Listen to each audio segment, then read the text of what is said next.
আসসালামু আলাইকুম viewers, RS media 24 টিভির পক্ষ থেকে সবাইকে স্বাগতম। আশা করি সবাই ভালো আছেন। এক্সেল পর্বে আমি আছি রফিকুল ইসলাম আপনাদের সাথে। তো আমরা গত পর্বগুলোতে যা দেখেছি, অনেক সময় আমরা এক্সেলের আমরা প্রতিষ্ঠানের জন্য যে এক্সপেন্সের শিটগুলো আমরা ব্যবহার করে থাকি, যেমন এখানে রয়েছে হচ্ছে আপনার এখানে একটা শিট রয়েছে যে এক্সপেন্স রিপোর্ট। আমরা এখানে হচ্ছে ডাইনামিক এক্সপেন্স রিপোর্ট দেখেছিলাম, টেবল ক্রিয়েটের মাধ্যমে ফর্মের মাধ্যমে কীভাবে আপনার ডাটা সংগ্রহ করা যায়। তারপর এখানে আমরা দেখেছিলাম যে হচ্ছে কিভাবে আপনার সারা মাসের ডাটা বা খরচের হিসাবগুলো আমরা লিপিবদ্ধ করতে পারি, এগুলো আমরা এখানে দেখেছিলাম ড্রপডাউন লিস্টের মাধ্যমে। এখন অনেক সময় দেখা গেছে যে আমি প্রতিষ্ঠানের জন্য একটা খরচের এন্ট্রি ব্যবহার করতেছি, সেখানে আমার টোটাল কত টাকা কোন পার্সে কত টাকা খরচ হয়েছে সেটা আমি কাউকে দেখাবো না, সেটিকে আমরা হাইড করে রাখবো। শুধু খরচগুলো এন্ট্রি করব, আমি আমার সুযোগ সময় বের করে আমি আমার খরচগুলো শুধু দেখব। সেটা কিভাবে হাইড করে রাখা যায় বা কিভাবে আনহাইড করা যায় সেই বিষয়গুলো আমরা আজকের পর্বতে আমরা দেখব। তো প্রথমে হচ্ছে এখানে ধরেন হচ্ছে সামারি টোটাল এক্সপেন্স। এখানে দেখা যাচ্ছে যে আমি কোন পারপাস বাবদ কত টাকা খরচ করেছি সেটা এখানে দেখা যাচ্ছে। অথবা এরকম অনেক সময় হয় যে আমার শিটের মধ্যে ধরেন এরকম আমি একটা শিট তৈরি করলাম, সেই শিটের মধ্যে হচ্ছে আমার পারচেস প্রাইস দেওয়া আছে, তারপরে সেলস প্রাইস দেওয়া আছে, তার প্রফিট দেওয়া আছে। এখন কথা হচ্ছে আমি এইখানে আমার প্রফিট কত টাকা হলো সেটা আমি দেখাবো না, বা আমি পারচেসের যে প্রাইসটা আছে সেটা আমি দেখাবো না, কেউ যেন না দেখতে পারে।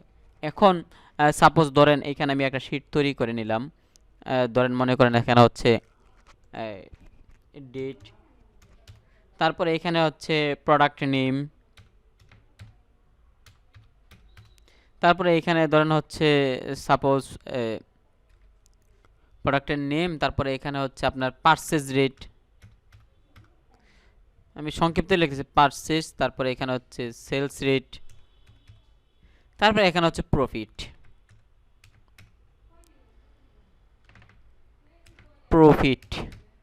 এখানে হচ্ছে আমার প্রফিট।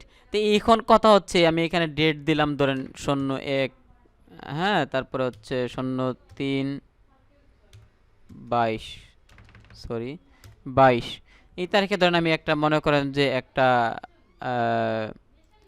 সাপোজ আমি এখানে ধরেন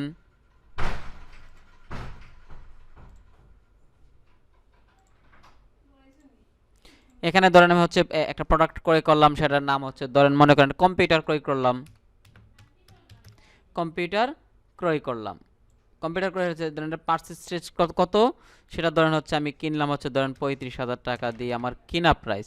এখন এটা বিক্রি করবো ধরেন হচ্ছে 38,000 টাকা।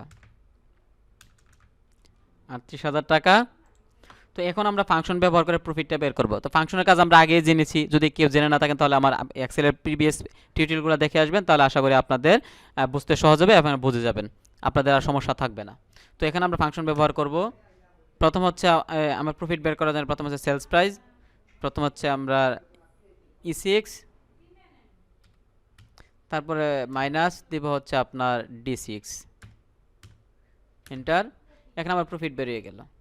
এখন ধরেন এরকম অসংখ্য আপনার মনে করেন যে কম্পিউটার দিলাম, তারপরে এখানে হচ্ছে এরকম দিয়ে দিলাম, ঠিক আছে, কম্পিউটার 1 কম্পিউটার 2 দিলাম। তো এখন মনে করেন হচ্ছে আপনার এখানে যে প্রাইসটা দেওয়া আছে এখানে দিলাম 36,000,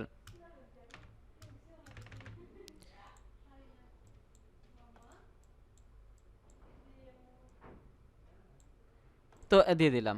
এখন হচ্ছে সেলস প্রাইস ধরেন এখানে 39,000, তারপর হচ্ছে আমি এখানে মনে করেন যে প্রাইসটা বসায় দিলাম,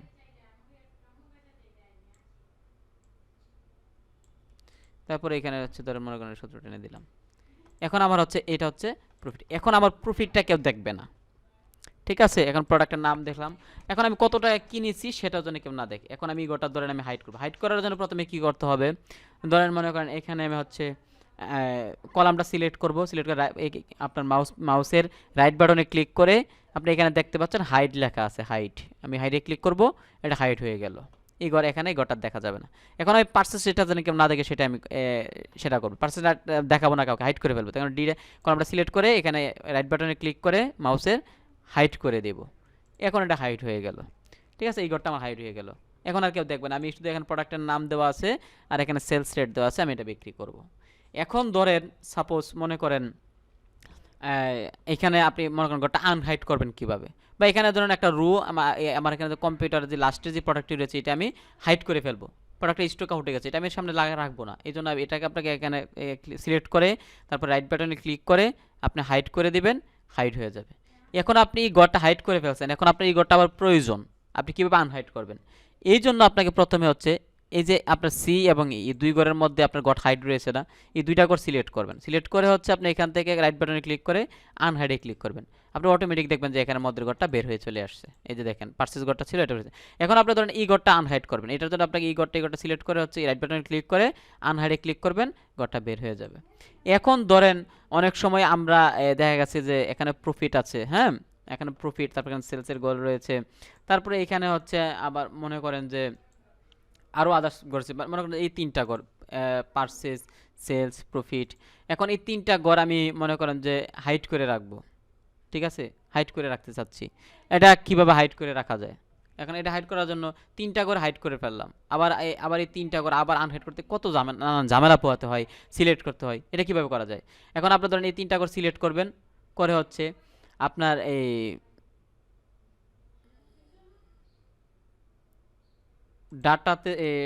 ডাটাতে যাবেন, এই ডাটাতে যাবেন, ডাটাতে যাওয়ার পরে হচ্ছে আপনি এখানে দেখবেন লেখা আছে গ্রুপ, এই যে গ্রুপ লেখা আছে না, এই যে গ্রুপটাতে লেখা আছে, এই গ্রুপে ক্লিক করবেন, গ্রুপে ক্লিক করে লেখা আছে উপরে দেখেন একটা গ্রুপ, এই গ্রুপে ক্লিক করে দেন, তাহলে এখন দেখবেন যে এই তিনটা ঘরে একদম গ্রুপ হয়ে গেছে,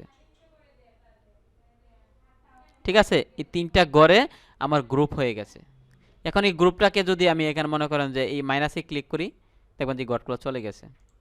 এখন আমি ঘরগুলা দেখবো, দেখার জন্য আপনি এখানে ক্লিক করেন, এখানে চলে আসবে। অথবা আমি আপনাদের আরেকটু সহজে বুঝিয়ে দিই, তাহলে বুঝতে পারবেন এই ঘরটা ছাড়া।